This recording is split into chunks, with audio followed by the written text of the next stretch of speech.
நான் போய் ரோட்ல எங்கேயாவது பண்ணா பேச்சுலர் இருந்தா ரோட்ல பண்ணி அடி வாங்கலாம். இப்போ ஃபேமிலி மேன் ஆயிட்டேன். இப்போ நான் பிராங்க் பண்ணா உருன்னே இருக்க வீடியோல பேச மாட்டேங்கிறா அப்படிங்கிறாரு. நான் பேச ஆரம்பிச்சேன். அப்புறம் ஒரு விஷயம் சொன்னால அவங்க அம்மா ஏமாத்தானே இந்த பாருங்க வெயிட்டிங்ல வந்து முன்னாடி இப்படிதான் கொடுமைப்படுத்துறாங்க சிவாவை டெய்லியும். Good morning. காலையிலே வந்து டே ரொட்டீனே மாற்றிட்டேன் நான். காலையில் இவங்க தூங்கி எஞ்சினா என்ன பண்ணாங்க, எப்போவுமே டீ வச்சு குடிப்பாங்க. ஆனால் இப்போ அப்படி இல்லை. காலையில் தூங்கி எழுந்திரிச்ச உடனே கொண்டைக்கடலை நான் வாங்கிட்டு வந்து கொடுத்தேன். 1/2 கிலோ வாங்கிட்டு வந்தேன். அது கெட்டியாக கிடந்தது. அதில் 50 கிராம் போட்டால் 100 கிராம் ஆயிடுச்சு. அதை சாப்பிட்டு உட்காந்துருக்காங்க மாற்றி மாற்றி. கடலக்கா கொண்டைக்கடலை அவனும் காலையில் சாப்பிட்டுட்டு இருக்கான். அதனால் கொஞ்சம் பழக்கத்தெல்லாம் மாற்றி விட்டாங்க. இவங்க சாப்பிட்ருவாங்க ரெகுலராக. நான் சாப்பிட்ருவேன். ஏன்னா எனக்கு காலை டிஃபனுக்கு பதில் இனிமேல் தான் தொப்பை போட்டே போகிறேன். அதுவே மனசு கொஞ்சம் எனக்கு கஷ்டமாகவே இருக்குது. அதனால் இந்த மாதிரி ஏதாவது சாப்பிட ஆரம்பிச்சிட்டேன். அப்புறம் நான் வந்து பன்னு குழம்பு வச்சுட்ருக்கேன். குழம்புல கிரேவி மாதிரி வைக்கிறேன். எனக்கு வந்து அதை சாப்பிட தான் பிடிக்கும். சாம்பார் வச்சுருக்கா, தொட்டுக்கு எதை ரெடி பண்ணல. அவங்க வத்தை பொரிச்சிட்டாங்க. எனக்கு வத்தை பிடிக்காது. அதனால் அதை ரெடி பண்ணிகிட்ருக்கேன். அப்புறம் ஆப்பிள் கன்று ஒன்று ஆர்டர் போட்டேன். இருங்க அதை காட்டுறேன். அது ஒன்றும் அவ்வளோக்கு பெருசாக இல்லை. அந்த செடி ஒரு நார்மல் சைஸாக தான் இருக்குது. ஆனால் ஒருத்து தான். இது ஒரு 100 ரூபாய்க்குள்ளே தான் வாங்கினேன். இதோ பாருங்க, இவன் தான் நல்லா இருக்கா. சைஸு தான் கொஞ்சம் கம்மியாக இருக்குது.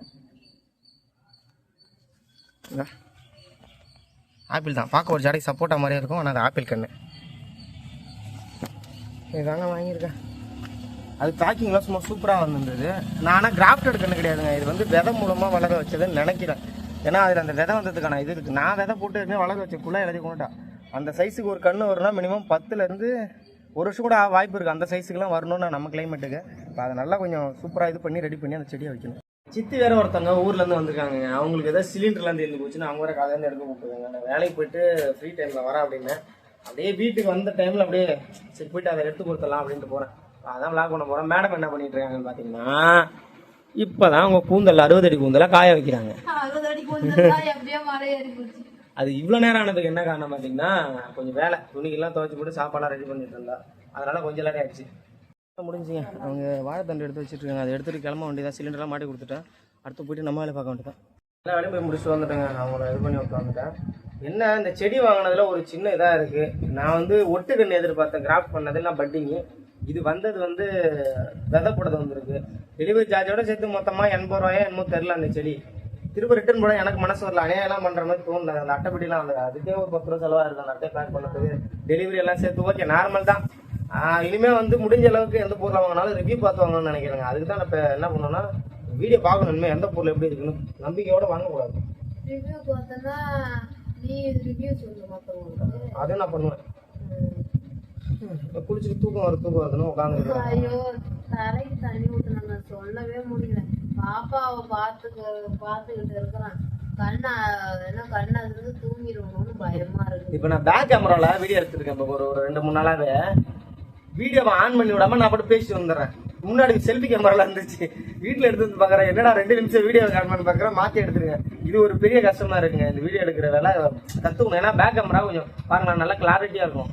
முன்னாடி எடுத்தா அப்படியே மூஞ்சிங்கெல்லாம் ஒரு மாதிரி மறைச்ச மாதிரி இருக்குல்ல. அதனால சிவாவை ஸ்கூல்ல கொண்டு விட்டோம்ல. காலையில அவன் என்ன சொல்லிட்டு போறான்னா, அப்பா நான் வர்றதுக்குள்ள எனக்கு வந்து வடை சுட்டு வைக்கணும். டெய்லி ஒரு கண்டிஷன் போட்டு போறாப்புல அவரு. இங்க சொல்லல, அவன் ஸ்கூல்ல போய் சொல்றான். மாட்டிட்டு இருக்கிற முன்னாடி இப்படிதான் கொடுமைப்படுத்துறாங்க சிவாவை டெய்லியும்.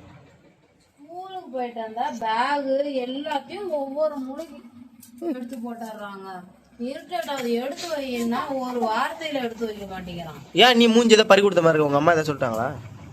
எங்க அம்மாலாம் ஒண்ணும் சொல்லுவாங்க. இவங்க அம்மா ஒரு நாளைக்கு 100 வாட்டி ஃபோன் பண்ணாலும் ஃபோன் எடுக்க மாட்டா. கேட்டா ஏமா நான் பின்னாடி ஜாமான் அழைக்கிட்டு இருந்தம்மா, துணி துவச்சிருந்தம்மா, மனமார போய் சொல்றாங்க. எப்படியோ ஒரு பெத்த தாயிட்ட போனே அடிக்கல அப்படின்னு நடிக்கிறா. இந்த வீடியோ அவங்க அம்மா பாப்பாங்க. உண்மை என்னன்னு தெரிஞ்சுக்கிட்டோம். சரி, எங்க அம்மா இன்னைக்கு அடிச்சுதானே எங்க அம்மாவே புரிஞ்சுக்கும்.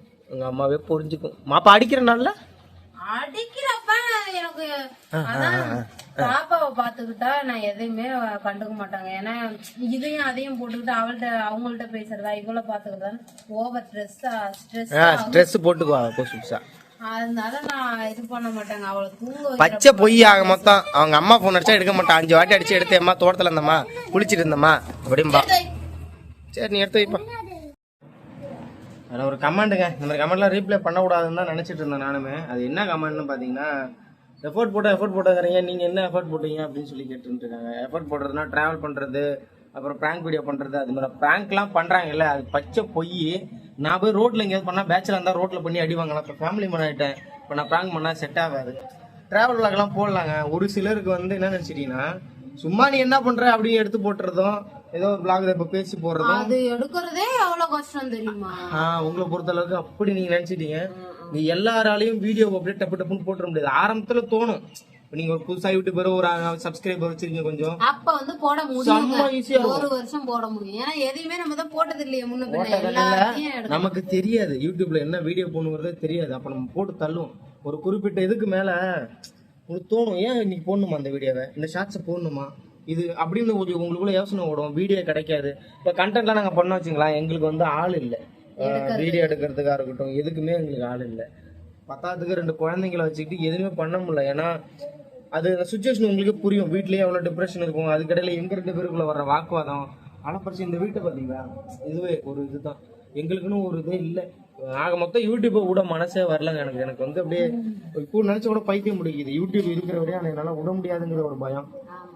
அதனாலதான் இவ்வளவு முடிஞ்ச அளவுக்கு சொல்லித்தான் எல்லாத்தையும் கத்துக்கடி, ஏதாவது நீ தனியா பண்ணிடு. நான் உள்றா என்ன போட்டுட்டு ஒன்னும் கத்துக்க மாட்டேங்கிறா. இப்ப கத்துக்கிட்டே வந்தா கூட கொஞ்ச நாள் கழிச்சு ஏதோ அவளே மென்ஷன் பண்ணி ஒரு டெக்னிக்கலா கத்துக்க மாட்டா. எடிட் பண்றதா இருக்கட்டும், எதையுமே கத்துக்க மாட்டேங்கிறா. மேனேஜ் பண்றது கூட அப்புறம் பண்ணிக்கலாம், ஒரு 6 மாசம் கூட டைம் ஆகட்டும். இப்போதைக்கு எல்லாத்தையும் கத்துக்கக்குள்ள பாஸ்வேர்ட்லாம் சொல்லி கொடுத்துறேன். நானே தெரியும் ஃபேஸ்புக் பாஸ்வேர்டு எல்லாமே. அக்கா அவங்க ட்ரெஸ் நல்லா இருக்குன்னு சொல்லிட்டு இருந்தீங்களா, எல்லாமே மீஷோ ப்ராடக்ட் தான். லிங்க் கீழே டேக் பண்றேன், வேணா வாங்கிக்கோங்க. அதுல கமிஷன் வரும்.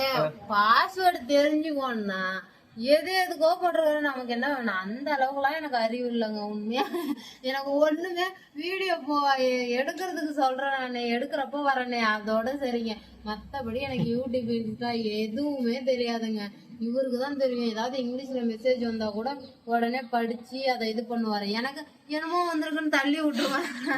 அந்த மாதிரி தான் எஃபோர்ட்லாம் வந்து நான் போட்டு தாங்க இருக்கேன். இப்போதைக்கு என் தகுதிக்கு முடிஞ்ச எல்லா போட்டும் நான் போடுறேன். ஆனா கூடிய சீக்கிரம் நீங்க எதிர்பார்க்கறத விட நான் பயங்கரமாக பண்ணுவேன். நீங்க நினைக்கிற மாதிரி நாங்க வீடியோ எடுத்தோம் உடனே அப்லோட் பண்ணோம்லாம் இருக்க மாட்டோம். அதுவே கிட்டத்தட்ட எவ்வளவு டேக்ஸ் போகும் தெரியுங்களாங்க. வாய்ஸா இருக்கட்டும், ஒவ்வொன்றையும் பார்த்து பார்த்து தான் எடுப்போமே ஒழிஞ்சு. அப்புறம் ஒரு விஷயம் சொன்னல, அவங்க அம்மா ஏமாத்தானே நான் பாருங்க வெயிட்டிங்ல வந்துட்டு தான் இருக்கேன். ஏங்க இப்ப நான் வீடியோ எடுத்துட்டு இருக்கேன். பைத்தியமா நீ? நான் பைத்தியம் தான். அதை விட நீ என்ன சொல்லி அப்புறம் இப்ப வீடியோ எடுத்துட்டு அட்டன் பண்ணல. அப்புறங்க பேசிய உம்முன்னே இருக்கிற உருன்னே இருக்க வீடியோல பேச மாட்டேங்கிறா அப்படிங்கிறாரு. நான் பேச ஆரம்பிச்சா சரி போதும்னு கட் பண்றாரு. சரி விடு, கோவப்படாத. கரெக்டா டைம் பண்ணி பேசு. இந்த வீடியோல தாங்க இன்னொரு லாங்குவேஜ்ல பாங்க.